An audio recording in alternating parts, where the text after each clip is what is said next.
तो हेलो दोस्तों, आज हम पढ़ने जा रहे हैं क्लास 10th का चैप्टर नंबर 3, जिसका नाम है metals and non metals. Last class में हमने कुछ मेटल्स एंड नॉन मेटल्स की कुछ फिजिकल प्रॉपर्टीज पढ़ी थी, जैसे डक्टाइल, मेलिबिलिटी, सोनोरस, लस्ट्रस। तो ऐसी कुछ प्रॉपर्टीज हमने लास्ट वीडियोज में पढ़ी थी। तो अगर अभी तक आपने वो वीडियो नहीं देखी है तो जाके हमारी चैनल की प्लेलिस्ट में आपको वीडियो मिल जाएगी, आप वो जाके देख सकते हैं। तो अभी जो है हम पढ़ने जा रहे हैं हमारा chemical properties of metals and non metals के बारे में। तो केमिकल प्रॉपर्टीज जो हमको पढ़नी है, सिंपली हम पहले मेटल्स की केमिकल प्रॉपर्टीज पढ़ेंगे, फिर हमारे नॉन मेटल्स की हम केमिकल प्रॉपर्टीज को पढ़ेंगे। तो सिंपली मैं यहाँ पे लिख देता हूँ केमिकल प्रॉपर्टीज ऑफ मेटल्स। ठीक है, देखो केमिकल प्रॉपर्टीज में आप सिंपली ये सीखेंगे कि मेटल जो है वो किन किन चीज़ों के साथ रिएक्ट कर लेते हैं और क्या क्या चीज़ें जो होती है उनसे फॉर्म होती है। तो ये सब चीज़ें हम केमिकल प्रॉपर्टीज के अंदर पढ़ेंगे कि कैसे मेटल जो होते हैं वो ऑक्सीजन के साथ रिएक्शन कर लेते हैं या फिर वाटर के साथ रिएक्शन कर लेते हैं, क्लोरीन, हाइड्रोजन, एसिड या सॉल्ट्स के साथ रिएक्शन करके हमारी क्या क्या चीज़ें जो है प्रिपेयर होती है उसमें। तो सबसे पहले जो हम केमिकल प्रॉपर्टीज पढ़ने जा रहे हैं वो है हमारी मेटल की। मेटल जो है वो हमारा ऑक्सीजन के साथ कैसे रिएक्ट करता है। तो देखिए मेटल जो है, सॉरी एक सेकेंड, मेटल प्लस ऑक्सीजन, जब मेटल ऑक्सीजन के साथ रिएक्ट करता है तो वो हमारा बनाता है मेटल ऑक्साइड। और इसमें जो आपको सबसे पहली चीज़ याद रखनी है कि मेटल जब भी हमारा ऑक्सीजन के साथ रिएक्ट करेगा तो वो हमारा बनाएगा मेटल ऑक्साइड। और मेटल ऑक्साइड का जो नेचर होता है वो होता है हमारा बेसिक इन नेचर। तो बेसिक नेचर के होते हैं मेटल ऑक्साइड, यानी मेटल ऑक्साइड को अगर आप रेड लिटमस में डालेंगे तो वो हमारा रेड लिटमस जो है वो ब्लू लिटमस में, और सॉरी ब्लू कलर में चेंज हो जाएगा। ठीक है, तो मेटल जब भी रिएक्ट करेगा ऑक्सीजन के साथ तो वो हमारा मेटल ऑक्साइड बनाएगा। अब जब भी रिएक्शन होती है वो तो अकॉर्डिंग टू उसकी रिएक्टिविटी, यानी कि मेटल कितना ज़्यादा रिएक्टिव है। जैसे कि अगर आपको रिएक्टिविटी सीरीज में बताऊं कि जितने ही मेटल्स होते हैं उनको उनकी रिएक्शन की प्रॉपर्टीज के बेस पे एक सीरीज में बांटा गया है, जिसमें सबसे पहले आता है हमारा पोटेशियम, फिर आता है सोडियम, फिर हमारा कैल्शियम, फिर हमारा मैग्नीशियम,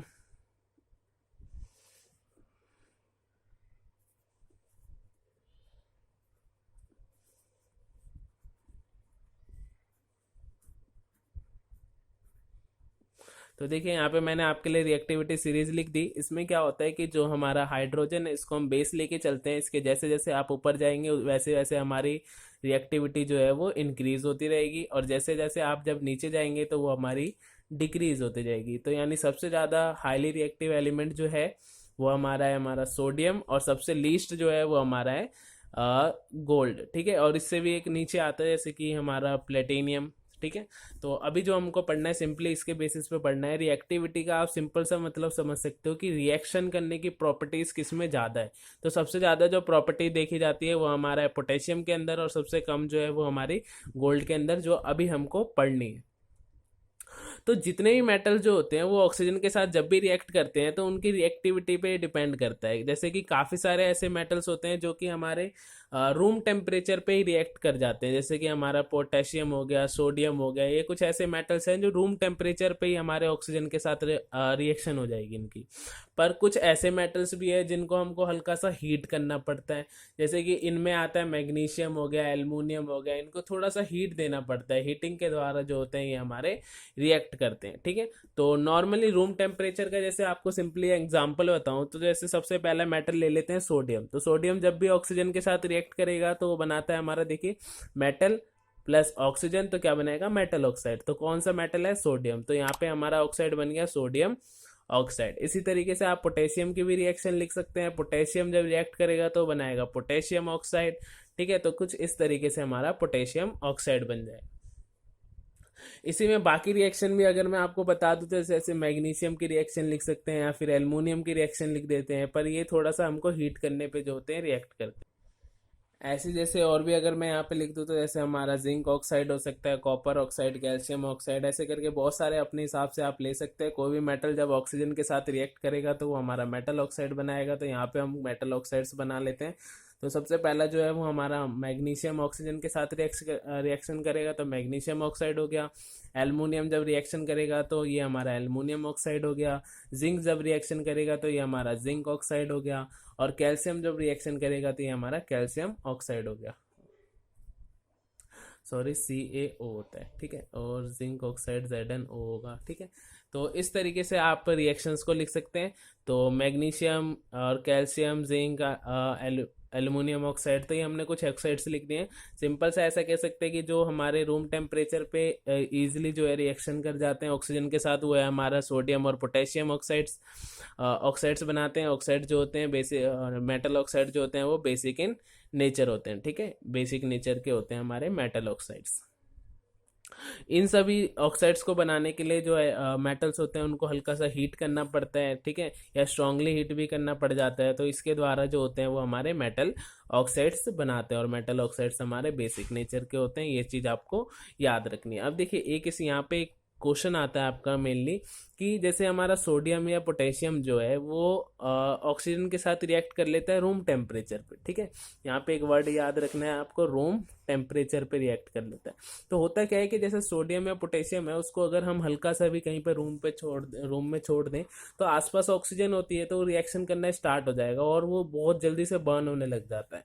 तो वहाँ पे क्या याद रखना है आपको कि सोडियम और पोटेशियम जो है उनको स्टोर किया जाता है इन कैरोसिन ऑयल, ठीक है।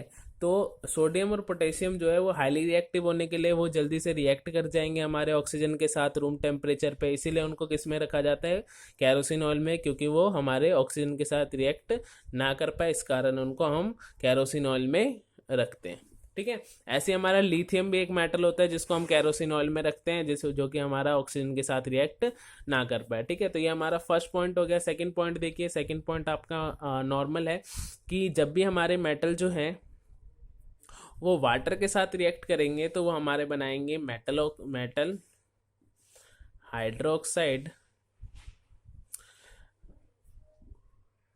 Plus hydrogen. पर यहाँ पे एक चीज आपको और याद रखनी है कि सेम चीज अगर मेटल वाटर के साथ रिएक्ट करके मेटल ऑक्साइड भी बना लेते हैं काफी बार। यहाँ पे मेटल ऑक्साइड प्लस में हाइड्रोजन, ठीक है। यानी कि कुछ मेटल जो होते हैं वो वाटर के साथ रिएक्ट करके मेटल हाइड्रोक्साइड और हाइड्रोजन गैस बनाते हैं, और कुछ जो होते हैं वो मेटल के साथ रिएक्ट करके मेटल ऑक्साइड और हाइड्रोजन गैस प्रोड्यूस करते हैं। तो देखिए कैसे हमको पता लगता है, आपको सिंपल एक वर्ड में अगर मैं समझाऊं, नॉर्मली जो आपको याद रखना है कि अगर वाटर जो है वो हमारा कोल्ड वाटर है या फिर हॉट वाटर है, तो वो जब हमारे रिएक्ट करेगा तो क्या बनाएगा, मेटल हाइड्रोक्साइड, ठीक है। और जब भी हमारा वाटर जो है अगर वो स्टीम की फॉर्म में है और स्टीम वाले वाटर के साथ अगर रिएक्ट हो रहा है तो स्टीम वाटर के साथ जब भी रिएक्ट होगा तो क्या बनाएगा, हमारा मेटल ऑक्साइड, ठीक है। तो नॉर्मली आपको क्या याद रखना है, मेटल वाटर के साथ रिएक्ट करके मेटल हाइड्रोक्साइड बनाएंगे और हाइड्रोजन गैस प्रोड्यूस करेंगे अगर वाटर जो है वो कोल्ड फॉर्म में या फिर हॉट फॉर्म में, यानी रूम टेम्परेचर का वाटर है या फिर हॉट फॉर्म में। और अगर स्टीम की फॉर्म में अगर रिएक्ट करवा रहे हैं मेटल के साथ तो सेम मेटल जो होगा वो क्या करेगा, हमारा मेटल ऑक्साइड बना लेगा और साथ में हाइड्रोजन गैस जो है वो प्रोड्यूस करेगा। तो इसके कुछ एग्जाम्पल, तो देखिए सबसे पहला एग्जाम्पल जो मैं यहाँ पे आपके लिए ले रहा हूँ वो है हमारा पोटेशियम का। तो पोटेशियम एक मेटल है, वाटर के साथ रिएक्ट करता है। ये जब रिएक्ट करता है तो कोल्ड वाटर के साथ भी रिएक्ट कर जाता है। तो कोल्ड वाटर में जब ये रिएक्ट करता है तो ये हमारा बनाता है, हमारा जब भी कोल्ड या हॉट में करेगा तो क्या बनेगा, मेटल हाइड्रोक्साइड। तो ये मेटल हाइड्रोक्साइड देखिए पोटेशियम हाइड्रोक्साइड और साथ में कौन सी गैस, हाइड्रोजन गैस, ठीक है। नेक्स्ट एक और ले लेते हैं, जैसे कि हमारा सोडियम भी रिएक्ट करेगा तो वो भी हमारा कोल्ड वाटर के साथ रिएक्ट कर जाता है। तो कोल्ड वाटर के साथ रिएक्ट करेगा तो वो भी हमारा क्या बनाएगा, हाइड्रोक्साइड और साथ में हाइड्रोजन गैस, ठीक है। ऐसे अगर मैं एक हॉट वाटर के एग्जांपल ले लूँ तो जैसे हमारा मैग्नीशियम है तो वो हमारा हॉट वाटर के साथ रिएक्ट कर जाता है। तो हॉट वाटर के साथ जब रिएक्ट करेगा तब भी हमारा क्या बनाएगा, मेटल हाइड्रोक्साइड। तो ये हमारा बन गया मेटल हाइड्रोक्साइड और साथ में हमारा बनेगा हाइड्रोजन गैस, ठीक है। ऐसे आप देखिए और भी अगर मैं यहाँ पे ले लूँ आपके लिए, तो मैंने यहाँ पे कोल्ड वाटर का एग्जांपल बता दिया, हॉट वाटर ऐसे स्टीम का ले लें तो जैसे हमारे पास एक मेटल होता है, आयरन हो गया, एल्युमिनियम हो गया, जिंक हो गया, ये कुछ ऐसे मेटल्स हैं जो कि हमारे स्टीम के साथ रिएक्ट कर जाते हैं। तो जैसे कि अगर मैं यहाँ पे सिंपल एग्जांपल ले लेते हैं जिंक का, ठीक है। तो जिंक जब वाटर के साथ रिएक्ट करेगा तो ये हमारे स्टीम की फॉर्म में रिएक्ट करता है। स्टीम की फॉर्म में जब रिएक्ट करेगा तो क्या बनाएगा हमारे पास, जिंक ऑक्साइड और साथ में हाइड्रोजन गैस। ठीक है, इसी से आपको याद रखना है कि मेटल अगर कोल्ड या हॉट वाटर है तो वो हमारा मेटल हाइड्रोक्साइड और हाइड्रोजन गैस बनाएगा, स्टीम वाटर के साथ रिएक्ट कर रहा है तो वो हमारा मेटल ऑक्साइड और हाइड्रोजन गैस बनाएगा। ये हमारे कुछ इसके एग्जाम्पल मैंने आपको बता दिए, तो इस तरीके से आपको ये याद रखना है। इसमें स्टीम के लिए आप एक और एग्जाम्पल मैं अगर बता दूं जो कि बहुत बार आता भी है, तो आयरन जो है अगर वो रिएक्ट कर रहा है हमारे स्टीम वाटर के साथ तो ये हमारा आयरन ऑक्साइड बनाएगा और Fe3O4 प्लस में हाइड्रोजन। ठीक है, तो इस तरीके से जो है ये कुछ रिएक्शंस हैं, ये भी हमारे स्टीम वाटर की रिएक्शंस हैं। ऐसे करके आप जो है कुछ रिएक्शंस को याद भी रखिए कि कोल्ड वाटर के साथ। देखिए सिंपली ऐसा समझ सकते हैं कि जो हाईली रिएक्टिव मेटल्स है ना, जैसे कि पोटेशियम हो गया, सोडियम हो गया, कैल्शियम, ये कुछ ऐसे मेटल्स हैं जो कि कोल्ड वाटर के साथ भी रिएक्ट कर जाते हैं, यानी बहुत ज़्यादा रिएक्टिव है। तो जब ज़्यादा रिएक्टिव है तो कोई भी वाटर मिलेगा तो उसके साथ रिएक्शन कर लेंगे वो। यहीं पे देखिए मैग्नीशियम, एल्युमिनियम, जिंक, आयरन, ये कुछ लीस्ट मतलब मीडियम वाले रिएक्टिव एलिमेंट्स हैं। तो ये जो होते हैं ये हॉट वाटर के साथ रिएक्ट कर जाते हैं। ये मैग्नीशियम हो गया, ये अल्युमिनियम हो गया, इससे नीचे जब आते हैं तो वो हमारे स्टीम के साथ, यानी उनको ज़्यादा हीट चाहिए होती है रिएक्शन करने के लिए, तो नीचे वाले जो होते हैं स्टीम के साथ।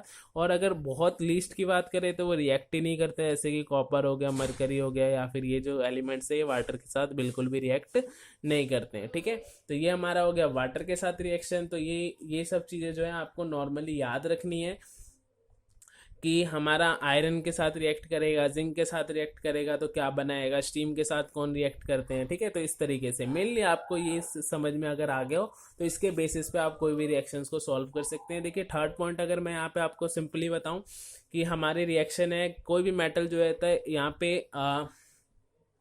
एसिड के साथ हम रिएक्शन अगर देखें सिंपल, तो मेटल जब भी एसिड के साथ रिएक्ट करते हैं तो मेनली वो डाइल्यूट एसिड के साथ रिएक्ट करते हैं, डाइल्यूट एसिड के साथ।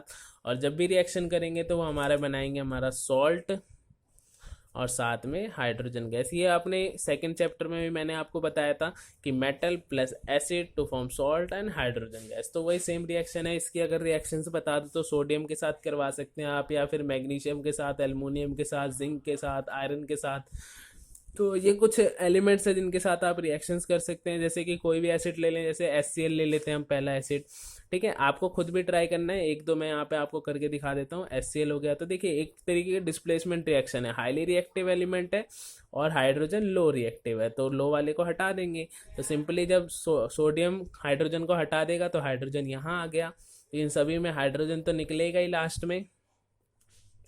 और साथ में क्या होगा यहाँ पे सॉल्ट बनेंगे। तो सॉल्ट देखिए सिंपली मैं अगर सॉल्ट बना दूं यहाँ पे, तो देखिए सोडियम क्लोरीन के साथ बनाएगा तो सोडियम क्लोराइड हो गया, मैग्नीशियम क्लोरीन के साथ बनाएगा तो मैग्नीशियम क्लोराइड हो गया, एल्युमिनियम क्लोरीन के साथ बनाएगा तो एल्युमिनियम क्लोराइड हो गया, Cl3 ElCl3। ठीक है, और ऐसे जिंक क्लोरीन के साथ बनाएगा तो जिंक क्लोराइड हो जाएगा, ऐसे आयरन क्लोरीन के साथ बनाएगा तो ये हो जाएगा आयरन क्लोराइड। ठीक है, तो इस तरीके से जो है आप रिएक्शंस को याद रख सकते हैं। सिंपली रिएक्शंस अगर आपको थोड़ा बहुत फॉर्मूला बनाना आता हो तो सोडियम और क्लोरीन की वैलेंसी लिख के क्रॉस मल्टीप्लाई करके फॉर्मूले बनाते चलिए और इजीली आप रिएक्शन कर सकते हैं। इसमें एक इंपॉर्टेंट चीज़ आपको ये याद रखनी है कि अगर कॉपर है और हाइड्रोजन HCl है डाइल्यूट फॉर्म में, तो देखिए कॉपर लीस्ट रिएक्टिव है, कॉपर कम रिएक्टिव है, हाइड्रोजन ज़्यादा, तो हटा नहीं पाएगा, तो यहाँ पे कोई भी रिएक्शन नहीं होती है, नो रिएक्शन।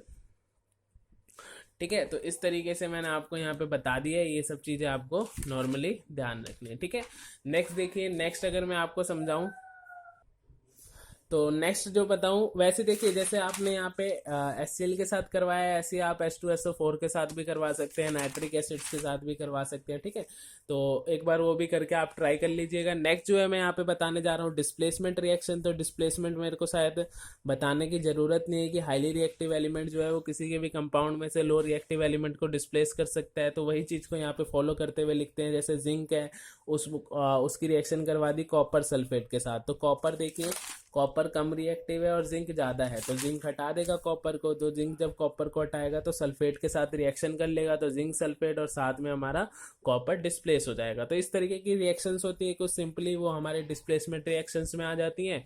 नेक्स्ट अगर मैं आपको बताऊं तो मेटल्स की रिएक्शन जो होती है वो हमारे क्लोरीन के साथ। ठीक है, तो क्लोरीन के साथ जब वो मेटल रिएक्ट करता है तो बनाता है हमारा मेटल मेटल क्लोराइड। ठीक है, तो सिंपली आप इसमें भी बहुत सारी रिएक्शन लिख सकते हैं, जैसे कि सोडियम के साथ होगी, पोटेशियम के साथ होगी, कैल्शियम के साथ होगी, या फिर मैग्नीशियम के साथ होगी। ऐसी बहुत सारी रिएक्शंस को आप कर सकते हैं इसके अंदर भी। तो सिंपली अगर क्लोरीन के साथ रिएक्शन करवाएंगे तो वो हमारा बना देगा मेटल क्लोराइड। तो मेटल क्लोराइड जैसे NaCl, ऐसे हमारा KCl, ऐसे हमारा CaCl2, और ऐसे हमारा MgCl2। तो इस तरीके से बहुत सारी रिएक्शंस और भी कर सकते हो, जैसे मेटल की रिएक्शन हाइड्रोजन के साथ वो मेटल हाइड्राइड बना देता है। तो इस तरीके की नॉर्मल रिएक्शन जो थी वो मैंने आपको यहाँ तक बता दी है। तो नॉर्मली जो है आप यहाँ पे सीख सकते हैं इन सब चीज़ों को, कि कैसे हमारे मेटल जो है वो हमारे ऑक्सीजन के साथ रिएक्ट करते हैं। कुछ जो होते हैं वो उनको हीट चाहिए होती है, कुछ ऐसी रिएक्ट कर जाते हैं। तो ये सारी चीज़ें जो थी वो मैं आपको यहाँ तक बता चुका हूँ।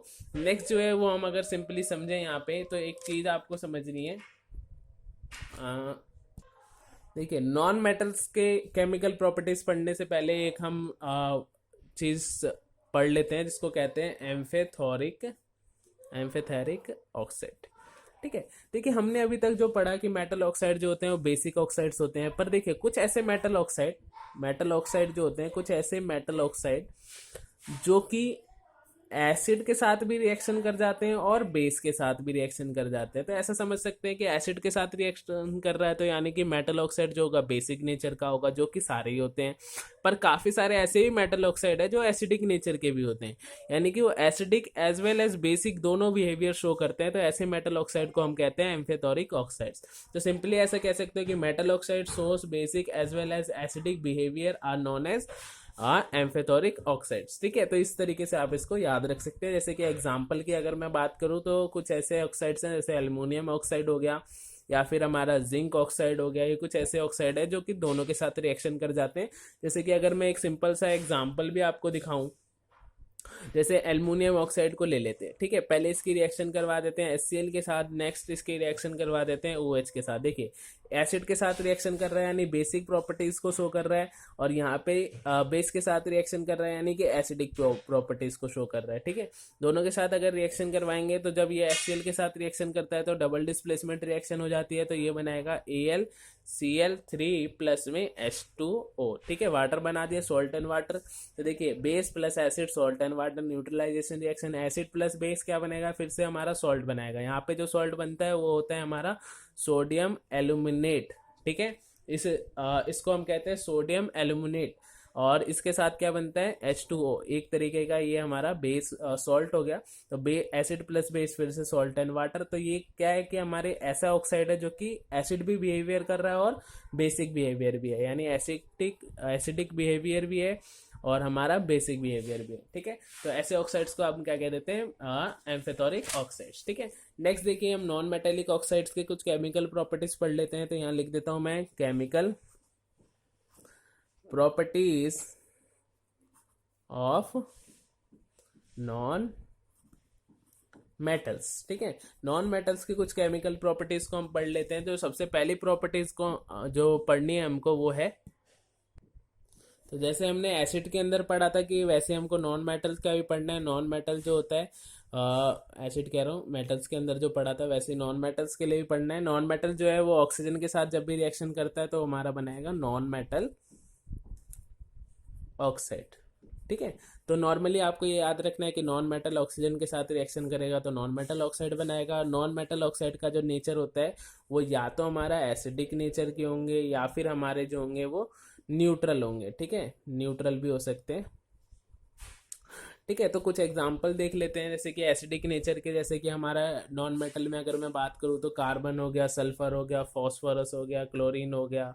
तो ये सारे हमारे नॉन मेटल्स होते हैं। तो इन्हीं का एग्जांपल ले लेता हूँ, जैसे कि हमारा कार्बन और ऑक्सीजन के साथ अगर वो रिएक्शन करेगा, एक अच्छी सप्लाई ऑफ ऑक्सीजन अगर उसको मिलती रहेगी तो वो हमारा बनाएगा कार्बन डाइऑक्साइड। तो कार्बन डाइऑक्साइड जो होता है वो एसिडिक नेचर का होता है। ठीक है, एसिडिक नेचर का देखिए क्यों होता है, क्योंकि देखिए इसमें एक और चीज़ आप याद रख सकते हैं कि नॉन मेटल जो होते हैं वो वाटर के साथ भी रिएक्शन कर जाते हैं, नॉन मेटल ऑक्साइड जो होते हैं। तो नॉन मेटल ऑक्साइड को अगर हम वाटर के साथ रिएक्शन करवाते हैं तो वो हमारे देखिए एक एसिड फॉर्म कर देते हैं, ठीक है। जैसे कार्बन डाइऑक्साइड एंड वाटर, जैसे कि हमारा फर्स्ट रेन जो होती है आपकी साल की फर्स्ट रेन जो होती है, आपको कहा जाता है कि उसमें नहाना नहीं चाहिए, तो वो इसीलिए होता है कि उसमें बहुत सारे कार्बन डाइऑक्साइड पार्टिकल्स होते हैं, वाटर के साथ रिएक्शन कर जाते हैं और वहाँ पे हमारा एक एसिड फॉर्म होता है जिसको हम एसिडिक रेन बोलते हैं। आपको काफ़ी बार आपने पढ़ा भी होगा, जो फर्स्ट रेन होती है वो एसिडिक रेन होती है क्योंकि उसमें एसिड के पार्टिकल ज़्यादा होते हैं, तो वो हमारा बनाता है यहाँ पे कार्बोनिक एसिड, और सल्फर लिख दिया मैंने, सॉरी।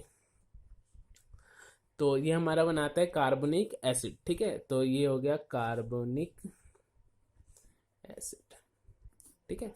तो कार्बन डाइऑक्साइड एंड वाटर बनाएंगे, कार्बोनिक एसिड, एसिड आ गया तो यानी ये भी हमारा एसिडिक नेचर का है, यानी अगर हम इसमें ब्लू लिटमस डालेंगे तो वो रेड में चेंज हो जाएगा। तो इस तरीके से आपको याद रखना है। नेक्स्ट देखिए, एक और अगर मैं लूँ तो सल्फर, सल्फर को ऑक्सीजन के साथ रिएक्शन करेंगे तो ये होगा सल्फर डाइऑक्साइड, और सल्फर डाइऑक्साइड को अगर आप वाटर में मिक्स कर देंगे तो ये हमारा बन जाएगा H2SO3, इसको हम कहते हैं सल्फरस एसिड, ठीक है।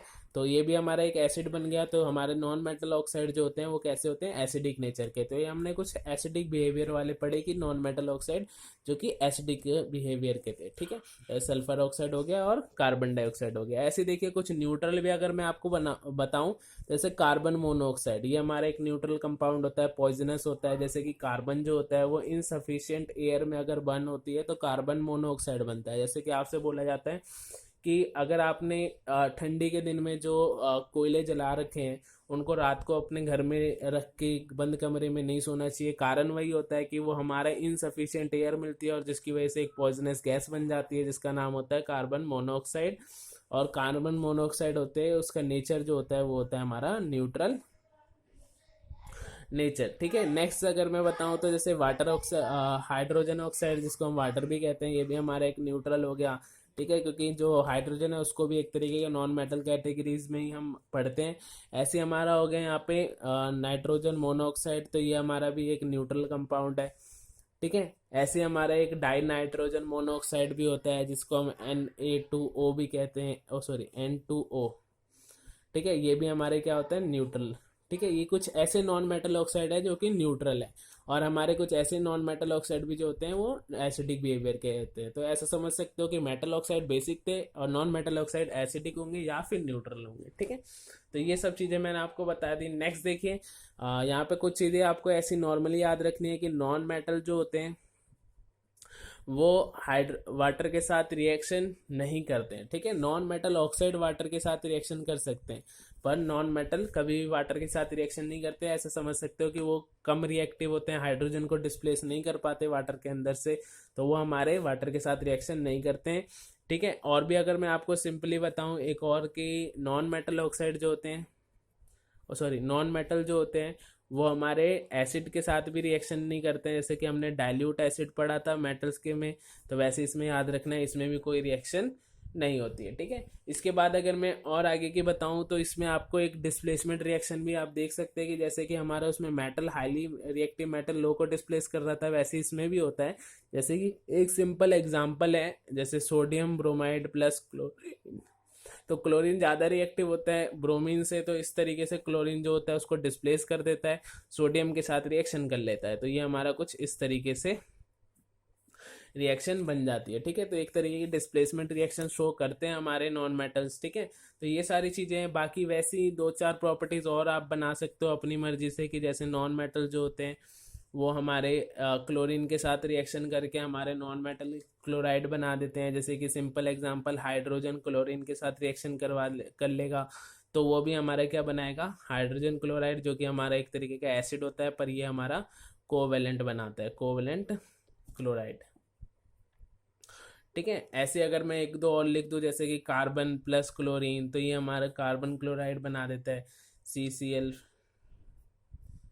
कार्बन टेट्रा क्लोराइड जो होता है हमारा, ठीक है। तो इस तरीके से जो है ये कुछ चीज़ें फॉर्म हो जाती है। नेक्स्ट अगर मैं ये सारी चीज़ें होगी, अगर इसी में एक लास्ट और बता दूं तो नॉन मेटल जो होते हैं वो हाइड्रोजन के साथ रिएक्शन कर लेते हैं, ठीक है, और वो हमारे कोवेलेंट हाइड्राइड बनाते हैं। कोवेलेंट का मतलब होता है कि एक शेयरिंग ऑफ इलेक्ट्रॉन के द्वारा जो होते हैं ये बनाते हैं। हम नेक्स्ट टॉपिक में हमको ये सब पढ़ना है बॉन्डिंग के बारे में। अभी आप सिंपल याद रख सकते हो कि कोवेलेंट हाइड्राइड फॉर्म करते हैं, ठीक है। तो जैसे यहाँ पे एक एग्जांपल दे दूँ तो जैसे H2+S, ठीक है, हाइड्रोजन प्लस सल्फर, तो ये हमारा बनाता है हाइड्रोजन सल्फाइड, ठीक है। ये एक पॉइजनस गैस होती है जिसके जो स्मेल होती है वो रोस्टन एग जैसी स्मेल होती है। तो ये कुछ रिएक्शंस हैं जो आपको सिंपली याद रखने हैं। ऐसे ही हमारा जैसे कार्बन के साथ रिएक्शन करेगा तो वहाँ पे हमारा मिथेन बना देता है जिसको हम कार्बन हाइड्राइड भी बोलते हैं। इस तरीके की कुछ रिएक्शंस होती है जो कि हमारे नॉन मेटल्स की रिएक्शंस हैं। तो ये आज की वीडियो में बस इतना ही था। तो आज हमने नॉर्मली ये पढ़ा है मेटल ऑक्साइड और नॉन मेटल ऑक्साइड्स के बारे में। तो अगर वीडियो अच्छी लगी तो वीडियो को लाइक करें, शेयर करें, और अगर अभी तक आपने चैनल को सब्सक्राइब नहीं करा तो चैनल को सब्सक्राइब करें। Okay, bye.